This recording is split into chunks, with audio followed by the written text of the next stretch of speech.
Hello மக்களே! நான் விநாயகர எப்படி கரைச்சேன் அப்படின்றத போடவே இல்ல.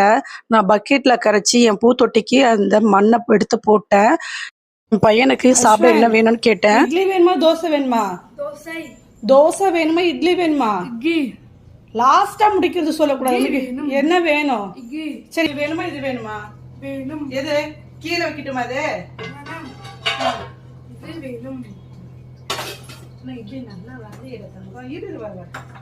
ஆமாங்க, இப்படிதான் அவனுக்கு சாய்ஸ் குடுத்து கேட்டோம்னா, லாஸ்ட்டா முடிக்கிறது தான் சொல்லுவான். ஒரு வழியா இட்லி வேணும்னு அவனுக்கு எப்பயுமே பிடிச்சது இட்லி தான். இதையே ஊத்த சொல்லிட்டான். இட்லிக்கு தக்காளி சட்னி செஞ்சுட்டேன். அடுத்த நாளைக்கு கொண்டைக்கடலை ஊற வச்சுட்டேன். காலையில சாப்பாடு ரொம்ப மீதி ஆயிருச்சு. அது முட்டை போட்டு வறுத்து நாங்க சாப்பிட்டுட்டோம். அவனுக்கு இட்லி, தக்காளி சட்னி. வேலைக்கு போயிட்டு ஈவினிங்ல வரும்போது அப்படியே டைம் போறதே தெரியாது. எல்லா வேலையுமே ஈவினிங் தான் முடிப்பேன். பாத்திரம்லாம் அப்பப்ப தேய்ச்சி வச்சிருவேன். வீடு கூட்டுறது, துணிய கொண்டு போய் மேல காய போறது இது எல்லாமே ஈவினிங்ல தான் செய்வேன். ஈவினிங்ல துணி காய போடும்போது தான் பார்த்தேன், எவ்வளோ பூ என்னுடைய செடியில பூத்திருந்தது. எல்லா பூவுமே மலர்ந்து இருந்தது.